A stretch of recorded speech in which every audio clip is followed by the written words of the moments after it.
Hey everybody, this episode of The Horror Show is brought to you by Myrna and Brandon. They donated over at patreon.com/I hate horror. I just wanted to give a heads up. Some technical issues we're still working through with the remote recording. I promise we will have these ironed out. You can still hear crickets. Joe's levels are a little bit better. We fixed that a little bit. Still needs some work. And I need to get Joe something so he stops moving around the fucking microphone stand making noise. So I'm going to do all of that. But more importantly, this Friday, Orlando at the Falcon Bar in downtown Orlando. Come check us out, 9 p.m. We're doing Manos Hands of Fate live.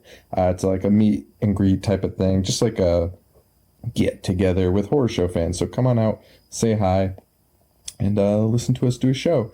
And we will be at Horror Nights on Thursday night. Special guests of Horror Nights. So, and then Friday, I think Friday during the day and Saturday all day, we'll be at Universal Parks. So find us if you're out there. And if not, suck it. Next up is Ghost House 1988. It was a trip.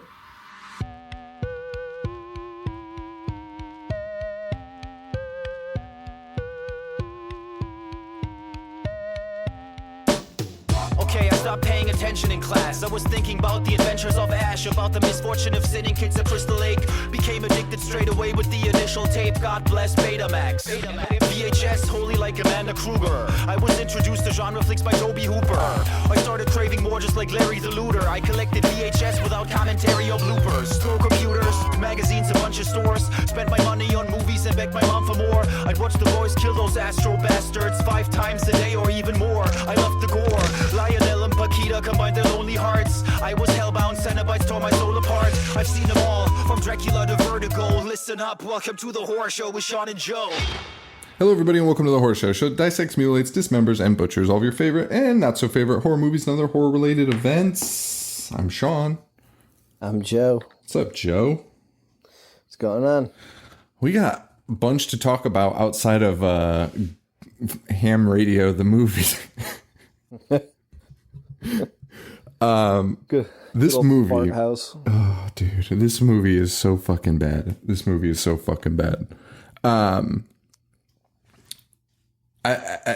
fuck. Did you like it or no?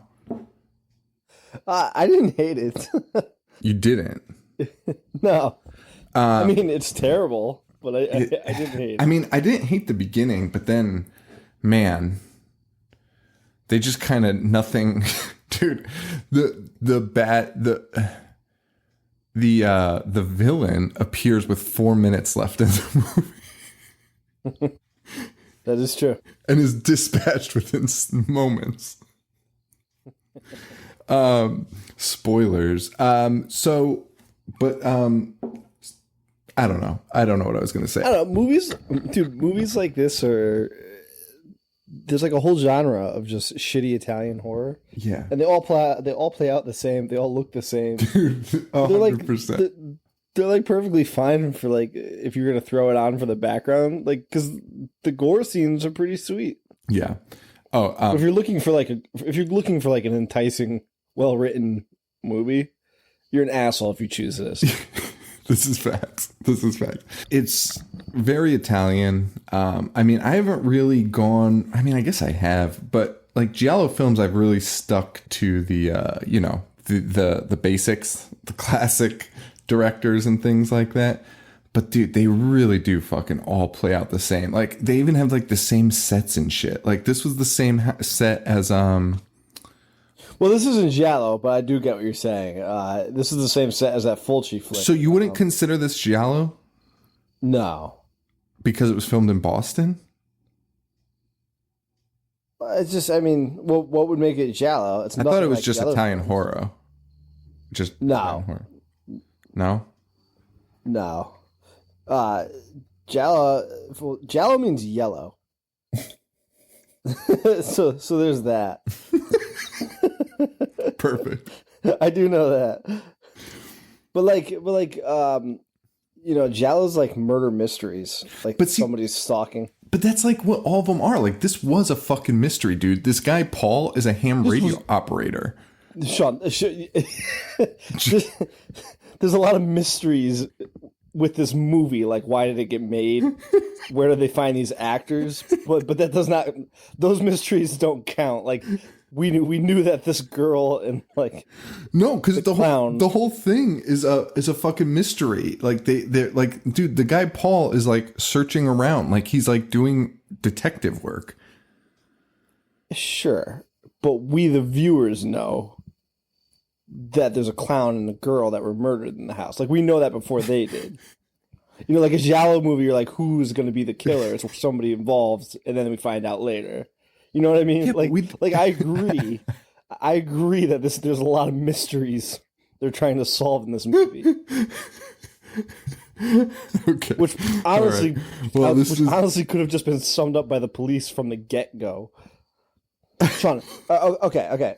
So we'll do our usual spiel, but to jump ahead a bit, there was a murder in the house, and later on, the cop is telling the kids that are now in the house 20 years later about this murder. And he was like, "We couldn't find out what happened to this little girl. Turns out she was just in the basement the whole time, dead." It's like, what? What kind of a mystery is that? What do you mean you couldn't find out? Did you even look? Did you even attempt to solve this? My favorite part about that is when they said they found the girl in the basement dead. They were like, they were like, it was the weirdest thing. She had no signs of like no markings or no violence done to her, and it was like, yeah, because she fucking starved to death. She was locked in. She was locked in. She was probably fine, but you were too busy wondering where she went. Like, she fucking starved to death. He's like, it was the weirdest thing. She wasn't stabbed. They have a scientist in this movie. Oh my god! Who says word for word the only scientific explanation for this, and he proceeds to give the least scientific explanation I have ever heard in my entire life. It was my favorite thing. That was like my favorite moment in the movie. I'm telling you, man, I didn't hate this movie. I laughed quite a bit during it. This was produced by that maniac Joe D'Amato. Yeah, Joe D'Amato. He's fucking lunatic. He's done Porno Holocaust, Anthropophagus. Classic eating yourself movie. Classic. Porno Holocaust I watched, and it was so fucking boring. So I funny enough, you bring up a movie about some guy that eats himself, because I posed this question the other day. If you ate yourself, would you get twice as big or completely disappear? We'll leave that up to our listeners, guys. So think about that, guys. Just think about it. Give yourself like a day to think about that for real. Would you double in size, or would you disappear if you ate yourself? Where do you stand on it? At first, I was thinking you double in size. Dude, I don't know. Because I think you disappear, or like you turn into like a little button. Well, no, because you're all right. Where does the mask go? Well, like say you start at the feet, right, and eat your way up. It would all go into your stomach, which would have to double in size. So I'm thinking it's double in size. Yeah, I guess.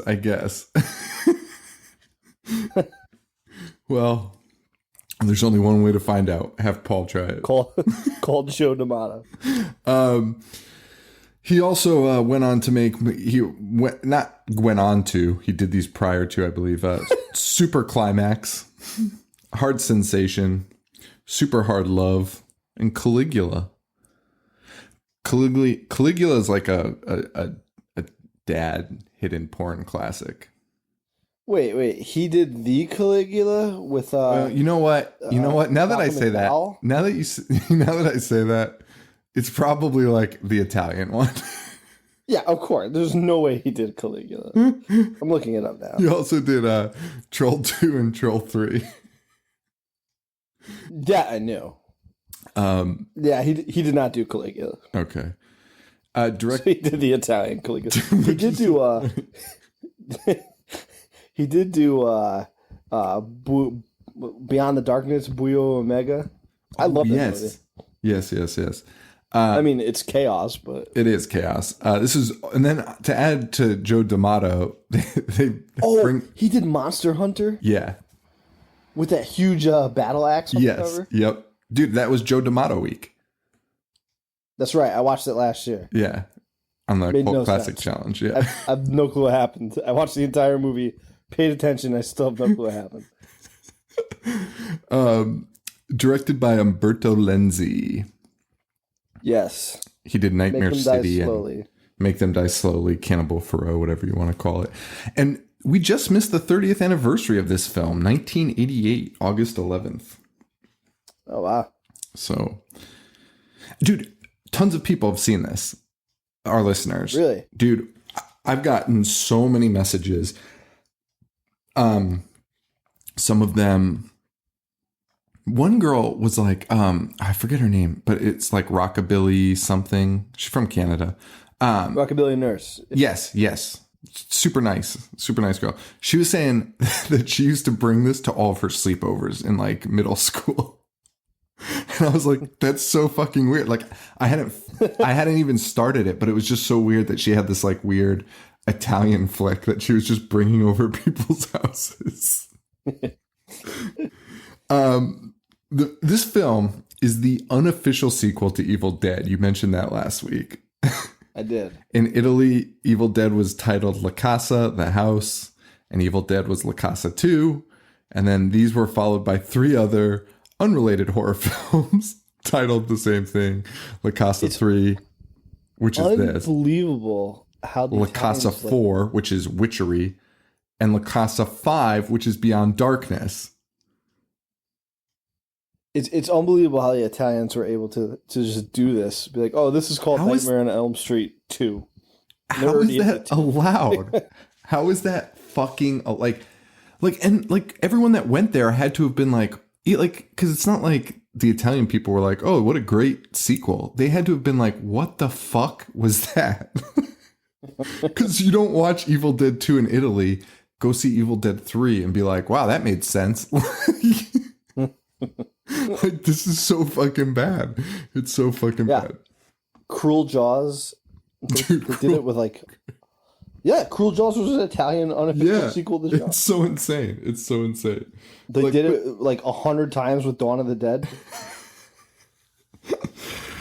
Oh, Jesus Christ. So that's what we have here. This is the unofficial, and I mean nothing even close to related to Evil Dead. Like, dude, like I was waiting for anything to happen that was even somewhat similar, and there was nothing. Nothing. I would argue it's the unofficial sequel to fucking Poltergeist. Oh yeah, I would also do, because it's the same clown, and there's a scene that literally happened in Poltergeist. Dude, maybe that's what it's supposed to be. They were just confused. Well, like, couldn't you see Poltergeist being called The House in Italy? Like, yeah, because it's a haunted house movie. Yeah, I don't know, man. I think we just stumbled upon something here that no one gives a shit about. Did you catch that Lenzi directed under a pseudonym? Yeah. Wait, the pseudonym is Humphrey Humbert. I love that. That's the funniest alias. I honestly would. That's going to be my new troll name. Humphrey Humbert. Dude, I might just change my name legally. Humphrey Humbert. I think that's from something, though. I mean, maybe a work of science fiction. Humphrey Humbert. Oh wait, I think I might be thinking of Hubert Humphrey. That's a real name. Yeah. Oh, Humphrey Hubert. What a guy. So yeah, this is actually a lot more like Poltergeist, in that it'll put you to sleep. They were both directed by Steven Spielberg. They were both directed by a fake guy, Humphrey Humbert, and fucking whatever, Toby Hooper. Oh, you think Joe D'Amato actually helmed this one? Yeah, yes. It's the Italian Scandal. Shit. So let's start this movie. Ghost House, 1988. We open with a cat screaming. Yes. And a man looking for little Henrietta. He goes down and finds her. He also finds his cat's fucking throat slit on the stairwell. And he finds the girl with scissors, and you hear these wild ass noises and voices, very goblin-esque. Just like, whoa, fucking weird ass shit. And he starts screaming at her, why would you do something so bad to one of God's innocent creatures? So he punishes her by saying, I'm going to leave you in the basement in the dark. Yep. And lock you down there. And I'm like, man, this must be like her step parents or like a uncle or something. It is her blood parents. Which honestly, that punishment is way too lenient for what she's done. You know what, dude? You're fucking right. I didn't even think about that aspect of it. Like he's not even concerned. He's just like really pissed off. He's just like, that fucking cat. So he leaves her in the basement. She's got this clown doll that she's just like caressing and shit. And he's like, there's like a spell on her. I don't know what it is. So they go about their business, leaving the daughter locked up in the basement. And we see this weird ass demon hand holding an axe. And it busts the dad's head fucking wide open. Like, just splits it wide fucking open. He's dead. And again, the gore's pretty good in this movie. Oh, it's fucking phenomenal. At least at the beginning when it's going on. Like, at this point... But there is a dry spell. There's a huge when there is dry gore, yes, it is good. But I was just like... I remember at this point, I was like, this movie fucking rules. Like, fuck everyone that messaged me saying this movie sucked. But then things really tempered down quite a bit. The mom comes in. She looks at the mirror. The mirror's doing this distorting weird thing and then explodes. Glass shoots everywhere. And we get the classic fucking Italian mangled eye scene. The Italians hate eyes. If you don't poke out an eye in an Italian movie, I think they fucking exile you out of the country. I think so too. Because like this scene was so unwarranted. It's just like the mirror just like shatters a little bit, and then it cuts to her, and her eye is like fucking falling out of her fucking head. Then the demon gets, and then she gets stabbed through. She gets stabbed through the throat, through the neck, like, but like not like a throat slit, like. The guy leaves it halfway hanging out her neck. Yeah, it's punctured. It's going right through. Fucking wild. Oh my God. And then 20 years later, and we get some beautiful like Nintendo like piano music. It's like so obscene. And we meet this guy, Paul. This guy's a fucking idiot. And not only is an idiot, he's a ham radio operator. And I've never seen such an idiotic... Dude, from moment one, I was like, if this is going to be the fucking plot, this is going to be terrible. And fun fact, this guy never lets go of a ham radio throughout the entire fucking movie. This guy has a ham radio at his beck and call the entire movie. He has one in his fucking truck. Yes, he does. Now, a ham radio, that's a fucking hobby, right? Right. And this guy is treating it like it's his fucking job. It is so bizarre. No, I mean, isn't a ham radio literally just an amateur radio? Yeah. And he's just like talking to people, but he's like acting like it's like he's like, Jesus Christ, that guy just hung up on me. It's so fucking weird. Like, it's really fucking weird. And like his girlfriend's like, please, let's hang out. And he's like, hey, I got to get back to the radio. The best part about this, though, is I guarantee there's multiple people out there that act just like that with the ham radio. I mean, I'm sure there are. I mean, like, the ham radio in theory is an interesting thing. Like, this guy's calling Denver. I don't know if that's accurate, though. Before I say it's interesting. But, like, that's, like, kind of fascinating that you could broadcast that far. But I don't think you can. Now that I think... I don't know. I know nothing about it, but I'm sure there have been many times when people with ham radios like interject into legitimate businesses. Like, all right, you got to stop fucking calling me. Like, stop. Oh, for sure. You do not belong here. For sure. For sure. So this guy says he's been trying to reach Denver, and then it went nuts. Then he heard a voice calling for help and screaming. Oh, you know what? You know why I thought this was super fucking weird? Because he's like, hey, who's more popular in Dallas? Kim Basinger or... And then he names some other woman, right? And like he was like taking a poll in Dallas. It was like the weirdest hobby I've ever seen in my life. It's so fucking weird. But then you think about these people on like social media, and I guess it's like the same shit. It definitely is. Yeah. But why Kim Basinger? I don't know, but like, why do people put up polls on Instagram about like, what do you like to eat more? Candy corn or candy butts? I don't know. Like, people just want to know shit, I guess. Just leave me the fuck alone. Every October, I see multiple polls about what's better, candy corn or candy pumpkins. I mean, they're the same fucking shit. Yeah, that's... Are they not? Dude, do they taste different to other people? I thought the same thing, and another fan of the show messaged me. I forget who it was, fuck. And we were talking about, and she called them marshmallow pumpkins. And I was like... Well, she's wrong. And I was like, are you talking about candy corn pumpkins? And she's like, yeah, but candy corns are triangles. And I was like, yeah, I know, but like, it's the same shit. Like, marshmallow pumpkins? Marshmallow pumpkins. But they're not made of marshmallow. They're not made of marshmallow. No, they're fucking candy corn. They're made of candy corn. They're just not... Oh, my God. But, like, I do think she's right. I think that's what some people call them. People call them marshmallow like, I think that's pumpkins? like the brand, like what the brands call them. There's no way that's I don't know, man. Hold on. Candy corn. How can you call something a marshmallow pumpkin when it's not a fucking marshmallow?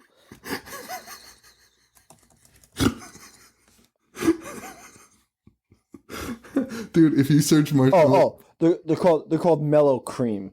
Oh, mellow cream. Yes.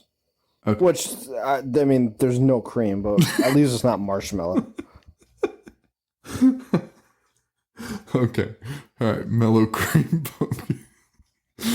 Oh, it's fucking funny, dude. I'm fucking crying. All right. Well, anyway, this is what it's the same thing. These people are ham radio operators now. Or they used to be ham radio operators. Oh, yeah. That's what we were talking. So the guy's like, hey, why don't we try it again? And then he literally finds it exactly the same way.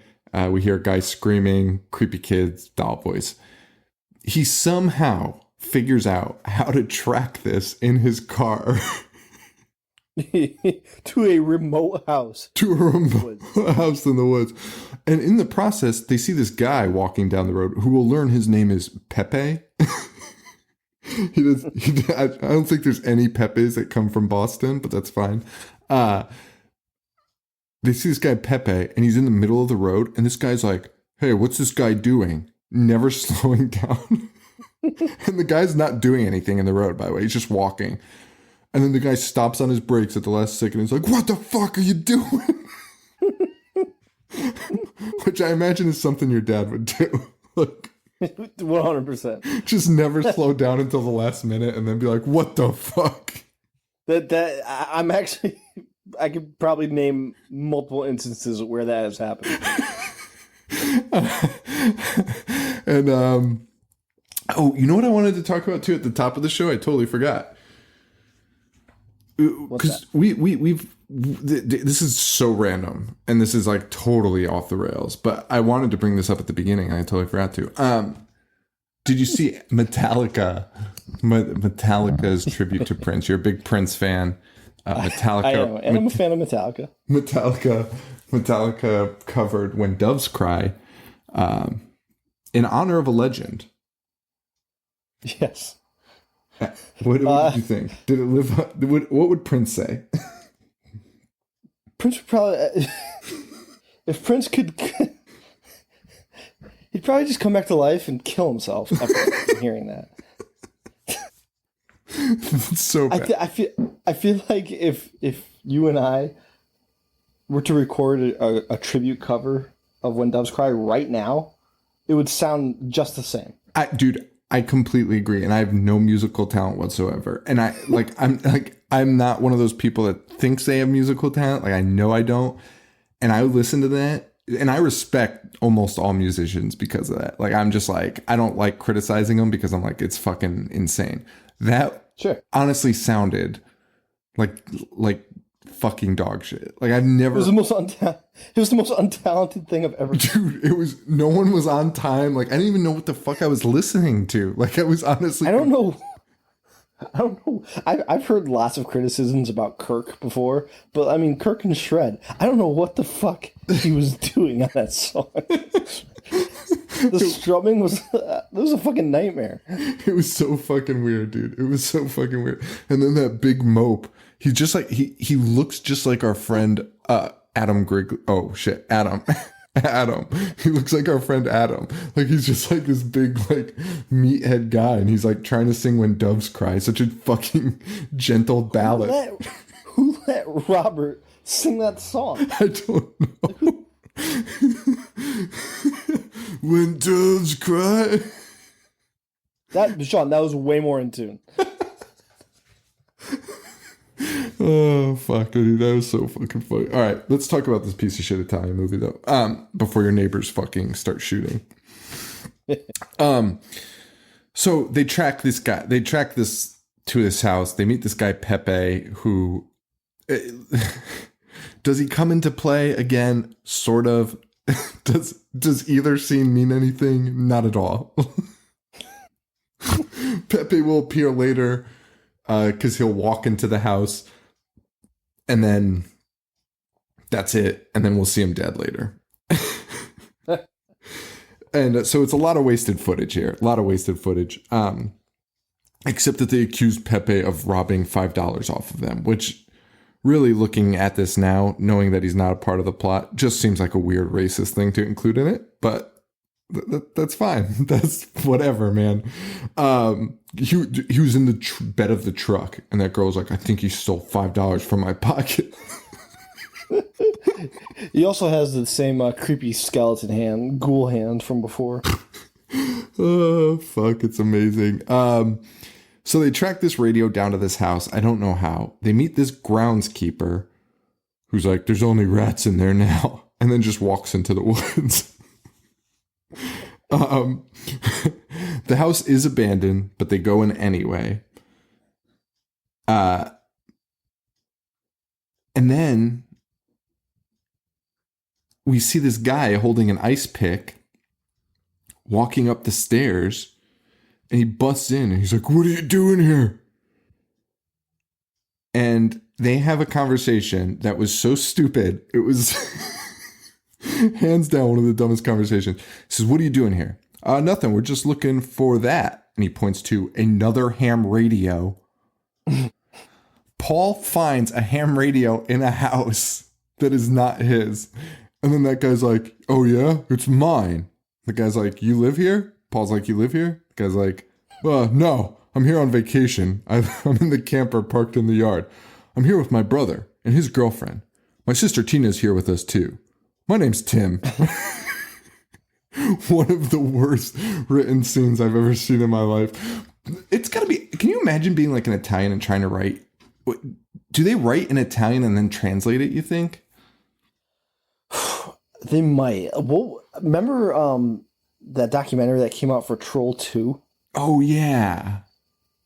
I'm pretty sure all the actors in it were like, yeah, this guy spoke zero English. He just, like, tried to direct us like, by using his hands, like, pointing at things. So I think that might be the case.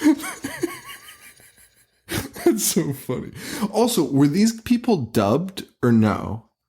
They dub everything. They even dub English actors. Yeah, so it was definitely dubbed over. Yeah, but like those guys were talking. Like it was their voices. Yeah, they just re-recorded it for some reason. Dude, I don't know why they do that. I think that's one of the most interesting things. Recording zero audio on the site. Dude, honestly, I want to like really. We should make like a documentary on this shit. Like, why?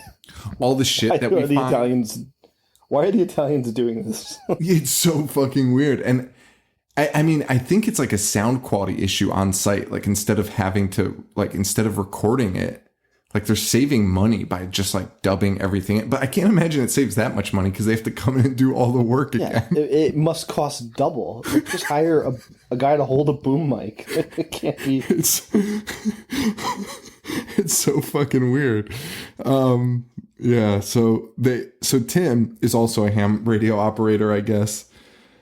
Fucking asinine, man. It's so fucking stupid. So then Paul's like, hey man, I've got these tapes and it sounds like you screaming. And he plays it. And Tim's like, that does sound like me screaming.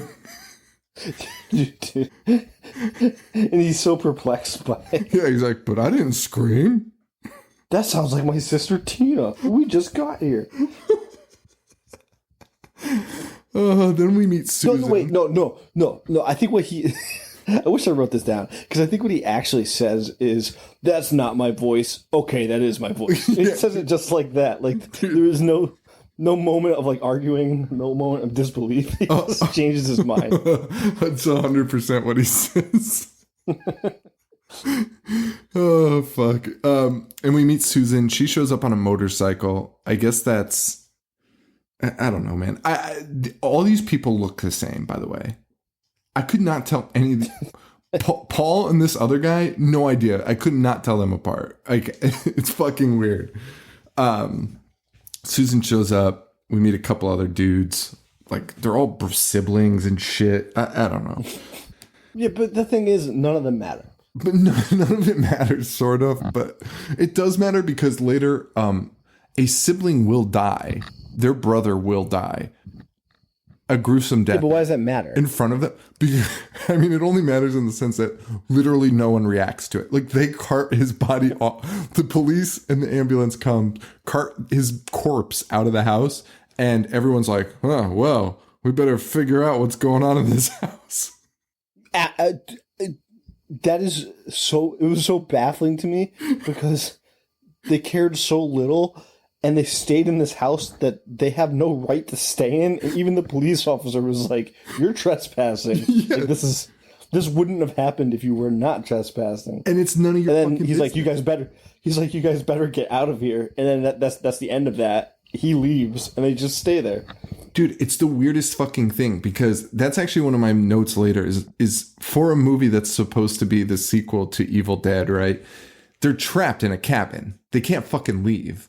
Right. There's no way out. They're in the middle. They're in the middle of the woods, and I mean, I can't remember shit about those, but I know, like, isn't the bridge destroyed in one of them, or like?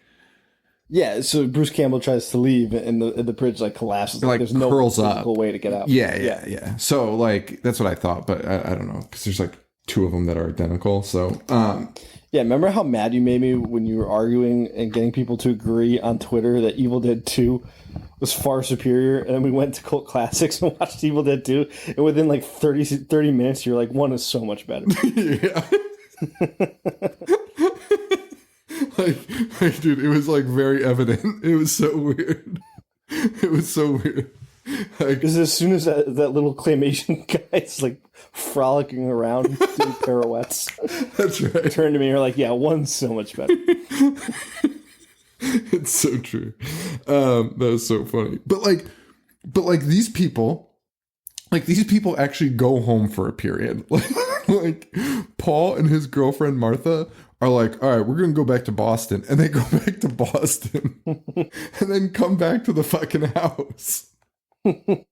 Like, it's fucking crazy. It's like the craziest thing I've ever seen, and that's why it's. Also, again, they have no reason to be there other than he heard something on his ham radio. I would fucking. And the case should have been closed because there's people in the house whose voices match. Like, there's no reason. Oh yeah, you'd fucking. All that happened was that guy was like, "Hey, that's not my voice," and he's like, "Oh, I guess it is my voice." And then why wouldn't you just be like, "Okay, it's just this guy. He's a fucking asshole. I'm going home." There's no mystery there. There was no nothing to solve at that time. There is no mystery, man. It's so fucking funny. But guess what, guys? Don't worry. They'll stay in this house for the next hour, and trying to figure out this mystery of the. My next note is in all caps and it just says "bunch of talking" because that's what happens for like the next 25. I have a bunch of those, man. Like there was a period where I was just like, I don't even know what the fuck is happening. Like they hear Martha screaming in the basement. There's all this boring family drama. I don't even know what's happening. Like these Italians, I tell you what, these fucking Italians, they just drag out a dramatic story out of nothing. Like this does not need to be that dramatic. And yet it's so dramatic. Like there's so much drama in this. It's so stupid. There's some creepy stuff. The little girl's on TV with the clown. Jim, who's the brother, he goes to the basement because he hears some screams. He sees the girl with the clown, and then a fucking a fan turns on.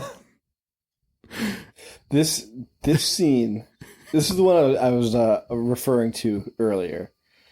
The fucking fan blade turns on, but only one. So, it's a typical 4-bladed fan. It's not attached to a motor or anything. It just turns on, and only one of the blades somehow comes off and just fucking kills this guy. Lodges right into his face. Yes. Which, the kill scene itself, not bad. Fine. But earlier I was talking about the cop. After this guy's dead, the cop is talking with a scientist. And he's like, there's no scientific... Or I forget what he says, but then the scientist is like, there's only one scientific explanation to explain this. He's like, the fan turned on and one of the blades snapped off and hit him in the face. You're like, yeah, that's exactly what happened. It doesn't explain anything. Yeah. Even the cop is like... The cop's like, yeah, it was not attached to the motor and there was no electricity. And the scientist was like, you fucking idiot. Things like that happen all the time. And he's like, don't you remember that other time something happened that we couldn't explain? And the cop's like, oh, yeah, you're right. That is literally what the scientist says. The scientist's proof that his logic makes no sense is that, like, hey, remember the last time things didn't add up? And the cop's like, yeah, I guess you're right. Case closed. And the dude's scientific explanation was literally just stating what happened. Imagine living in this fucking town. What a nightmare. Like, imagine your family member gets, like, murdered and the cops are, like, doing shit like this. And the way the scientist delivers that line, too, he's like, it was the blade of a fan. Like, yeah, we know, man. It's lodged in his face. Like, anybody could just look at it and tell you that. And the reason he's saying that is because he's like, when the cop sits down, the scientist is like, officer, the fan blade went up. And the cop's like, yeah? And the guy's like, well, there's only one way that could happen. Such a fucking idiot. And he doesn't explain that one way. He just says what happened again. Well, after that, so Jim's dead. After that, Tina's in the basement. She finds the fucking Looney Tune groundskeeper who's now carrying around a cleaver. Chases her outside. All this crazy shit's happened. The groundskeeper chases her upstairs. The guy Mark, who's the other ham radio operator, sees a dog and throws a candlestick at it, but the dog disappears. I put that on Instagram today. It's fucking the most idiotic thing. Before the dog disappears, the candlestick disappears. While hitting the dog. Okay, thank you so much for telling me that, because I thought I lost my mind for a minute. Like, I thought my brain broke while I was watching that. Like, I was like, I swear I just saw the candlestick disappear, but then it reappears on the ground. It's on the ground, yeah. It disappeared before hitting the dog, and the dog's gone, and the cat. But I will say, the guy that threw it delivers the best piece of acting in this entire movie, because his eyes are so fucking shocked when it goes through the dog. Oh, fuck. So the groundskeeper is about to kill this girl. And Mark steps in, stops the fight. He starts fighting the farmer. They tie him up. I don't really understand what's happening, but they tie up the fucking groundskeeper. Right? Yes. The groundskeeper is such a doofus. Dude, and he stays in this movie for so fucking long. And his demise, is that explained? No, not at all. Is his role at all explained? No, not at all. Did I miss that? Why is he the groundskeeper? And why is he doing what he's doing? Well, I mean, the one thing that they do explain about him is that he's from a mental institution, and for some reason the state was like, why don't you be a groundskeeper at this fucking haunted house? No, that's fine. But, like, why is this happening? I mean, that doesn't even make sense. Like, this guy clearly needs to be locked up. He just, like, walks into the woods. Like... Yeah, no, it makes no sense, and that's not an explanation. It doesn't tell you why. How is he involved with any of this? Yeah, and it's all insane. It's the whole thing's fucking insane. And like, again, like this goes back to them not leaving. Like some guy just tried to murder you, and instead of just leaving because they have nothing to lose, they just like start investigating more, and it makes zero sense whatsoever. Like you have a man tied up, and your brother's dead. Right. Like, this is not a good situation. So this girl goes into this room, Tina, and paranormal stuff starts happening, right? Oh, you mean the scene from Poltergeist? The scene from Poltergeist, except... Just feathers everywhere? Listen, let's face it. Like, if this happened, you'd shit your pants, right? Because it's it's paranormal. But really, in terms of paranormal activity, this is literally the nicest it would get. Like, even though I'd shit my pants, I think halfway through I'd be like, well, at least they're not like the ghosts in the movies. Because... Yeah. Like, get a grip. Like, it's fucking feathers. All this goes... So much worse. Dude, and it's like gently blowing. It's not even like a tornado of feathers. It's just like... It looked like they used a hairdryer to blow the feathers around. Like... Right, and you're right. At first you shit your pants like, why is this happening? But eventually you just be like, this isn't that bad. There's probably a logical explanation because it's just fucking feathers. This is fucking weird, yeah. And just inflatable toys in the room.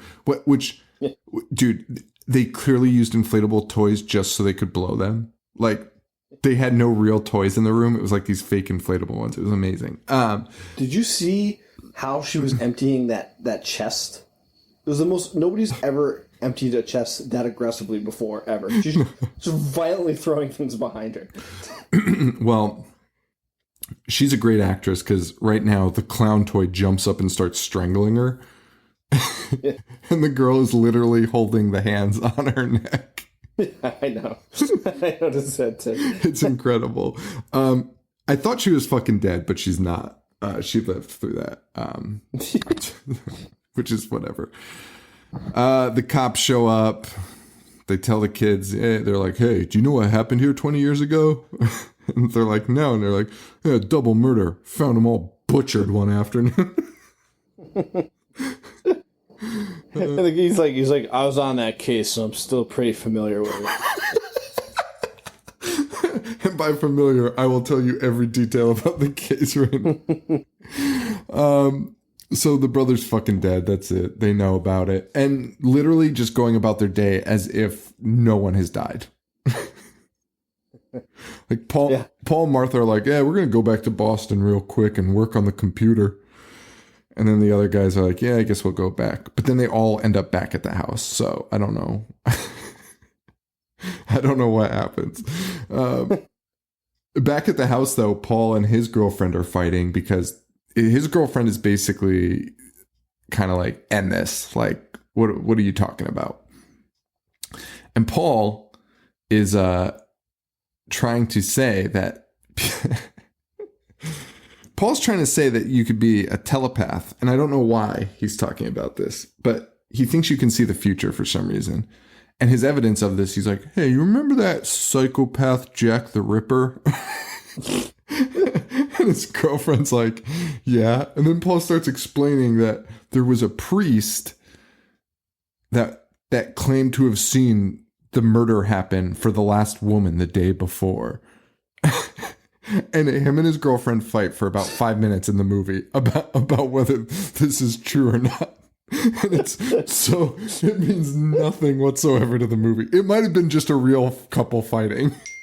Like, who the fuck else would fight about that? Like, what the fuck is happening? So Pepe, he's there, and Pepe's gonna sleep in the house, and we'll find him dead in a little bit because it means nothing. So, but you were saying that it's probably just a real couple fighting, and I fully subscribe to that theory. Oh yeah, for sure. The couple is definitely fighting. That's just a real couple, just like arguing about Jack the Ripper's fucking priest. Paul. Now we'll cut to Paul, who is now back in town, visiting a funeral home of. This is where it's the murder mystery, dude. He has tracked the old owners of the house down to this funeral home where he just walks into the embalming room for some reason. Like, he just fucking walks back there while this guy's embalming some woman. Also, that woman looks like shit. This is not a murder mystery. I don't care how you spin it. There's nothing. Dude, he's the real. If you want to argue that's a giallo film, because no, you can't. You can't. I won't accept it. He's got a clue. He's looking for. Honestly, the only mystery is how that fan turned on and broke off. And that does not warrant it being labeled as a giallo film. Yeah, well, he talks to this guy that owns the funeral home. By the way, everyone is very quick to give up every bit of information they have. So Paul's like, hey, you know this guy Sam that owned the house? And he's like, oh yeah, Sam. Stole lots of shit from dead people.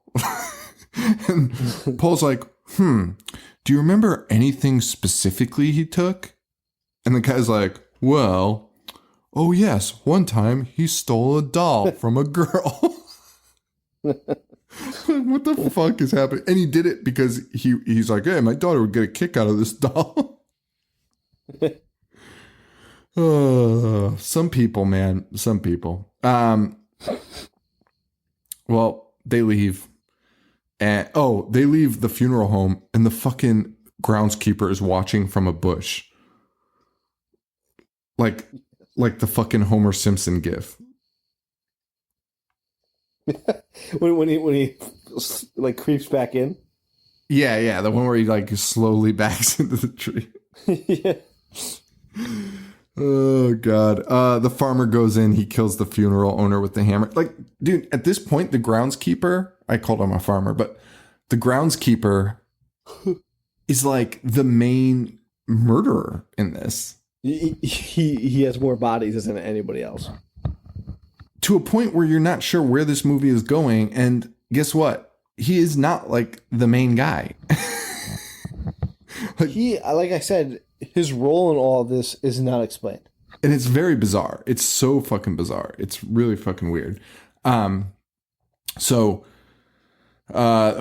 autopsy reveals it was the fan.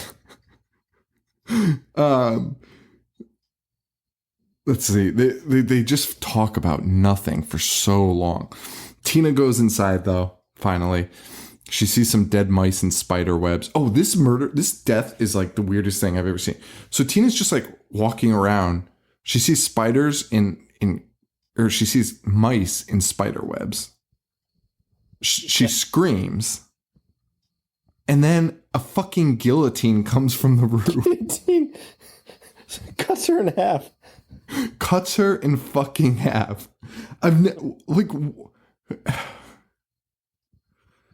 Like, there's nothing in the house that would do that. Like, it was a legitimate guillotine. Like, it makes no fucking sense whatsoever.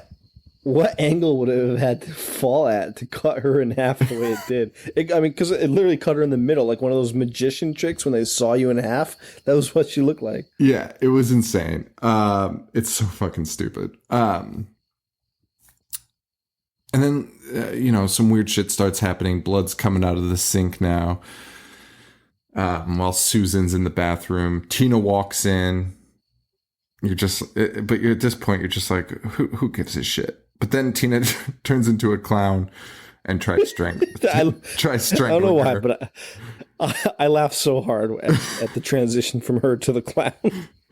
And then the clown fucking disappears. So Yeah. all for nothing. All for nothing. Oh, God damn it. I mean, I don't even want, like, the ending of this is just so convoluted. It's such a fucking mess. The groundskeeper, because Paul is just like driving around asking questions to characters we've never met before. Paul's just driving around. The groundskeeper finds them. The groundskeeper's on foot, by the way. He does not have a vehicle, and he has chased them to a cemetery where he then chases Martha. Or I thought it was Martha. I don't know, man. Yeah, he chases Martha into some building that has a jail cell. And Martha gets a fucking light smashed on her.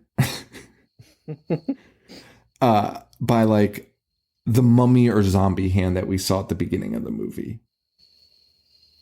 Yes. It's like this pale ass hand. So there is this weird element of supernatural still going on. But keep in mind, like we've been talking for an hour now. Yeah. And that's like the real time of this movie. Yeah. Pretty much. It's about to end. Yeah. And we don't have much explanation. Nothing else. Nothing has really been explained. As a matter of fact, it'll get more confusing because Paul, who is looking for Martha, finds a groundskeeper who has hung himself from a fucking tree. Like, are you fucking kidding me? Like, and not only that, but Paul's reaction. Like, by the way, this guy tried to kill somebody that you know. He's just been a general lunatic, and Paul sees him and is like, "Oh," and just like runs away. It's the weirdest thing. But Paul saves Martha, so that's good for him. Susan, she's in the house. She finds Pepe, who's been, I guess, scalped. I don't know. And then the other guy, Mark, I think his name is, falls into a pit of water. Of milk? Or milk. You mean milk? Milk. It's the floor. What is that supposed to be? The floor collapses under him, and he is covered in milk. Dude, I don't know what it's supposed to be, because after he gets out, he's lumbering around like a fucking zombie. And then while this is happening, Susan is waiting around the corner. Okay, so like there's those good death scenes where, like, you know, like somebody is just like, I'm going to kill, I can hear the bad guy, and they think whoever's coming around the corner is the bad guy, and they stab him. And then it's like, oh shit, that's my brother, it's not the bad guy type of thing. Right. They do that so poorly because Mark turns the corner and she gets a look at him. Like, she looks at him for about 3 seconds and then is like, whatever, and then stabs him. And then it's like, oh my God, this is Mark. Oh, fuck. So Paul is alive, and so is Martha. They're our last two. They somehow start hearing more shit through the ham radio. And I don't even know what's happening, but Paul runs to the grave of the girl. Can you explain what happens here? I don't... No. Okay, I just want to make sure. Because the girl... He finds the grave of the girl who was buried with the clown. Right, and Susan is in the house being chased by nothing. Or she's barricaded herself in. She thinks somebody's coming after her. She barricades herself in a room. By the way, why is Martha just sitting in the car for this movie? I don't know. Anyway, Martha's in the car doing nothing. Paul runs to this grave and finds, like you said, the girl with the clown. By the way, this girl died 20 years ago. She is a full... Perfectly preserved. Perfectly preserved. Still breathing, actually. And then... Well, and then this motherfucking maggot-filled Grim Reaper shows up. Dude, somehow the Grim Reaper opens the fucking door. First of all, has any... like, using the Grim Reaper costume that you get at, like, Party City as your end villain is so fucking bad.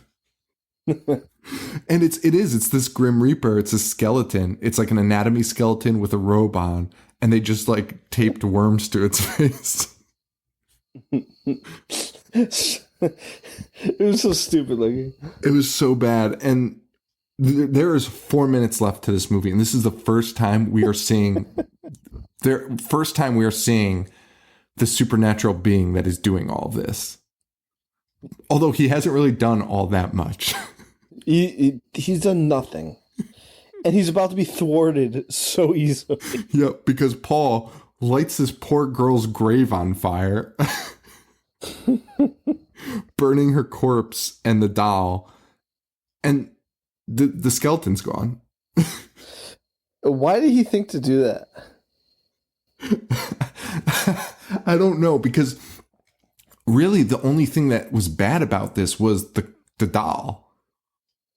Right. Like, that's what it's like. I think that's again, dude, this was supposed to be Poltergeist. This is not Evil Dead, because that doll was basically like that's the Indian. Saying.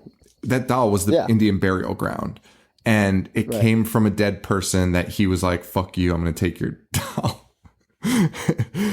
So he really didn't have to burn the poor girl's corpse. But he just lit it all on fire, and he didn't have a reason to do that. And then the cops come, and Paul is like acting as if he's a police officer now too. And the cops radio it in, and he's like, "Yeah, the groundskeeper killed everyone and then killed himself." And Paul's like, "You're not going to tell him the truth." And the cop is like, "Why the fuck would I tell them about ghosts and curses?" It's like the most logical ending to a horror movie ever made. Like, of course I'm not going to tell him that, you fucking idiot, you fucking dimwit. But I did love that. Dude, it's so good. It's so good. And that's not the end, though. That's not the end. No. The best ending of all time happens. Martha and Paul, they're back in Boston. Martha's at a store and sees the doll. Or she sees a clown doll, right? Yes. Then she hears Paul yelling from across the street, and he's like, "Hey, Martha!" And then Martha turns back to look at the doll, and it's like the evil Chuckles clown. He's got sharp teeth.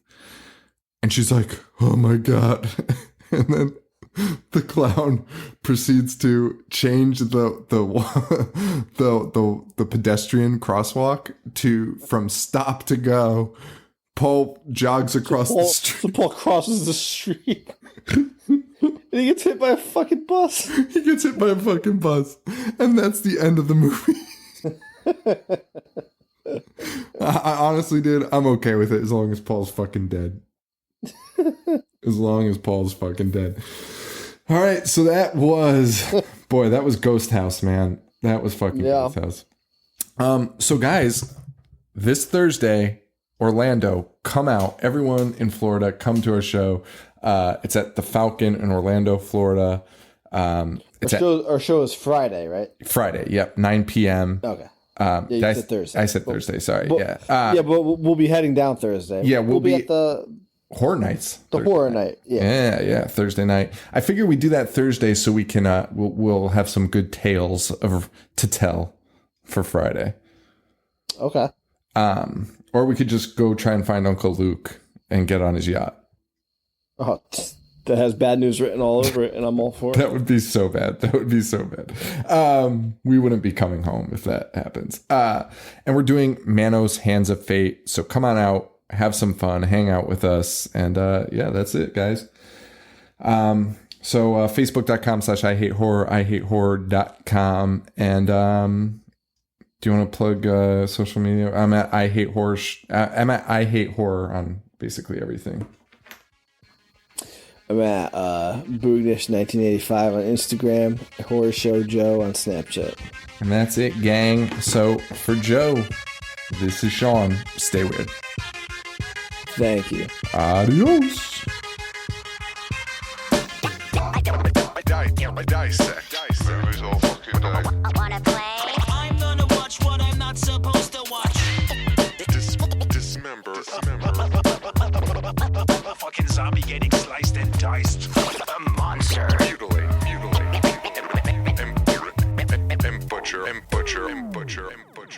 That's it, guys.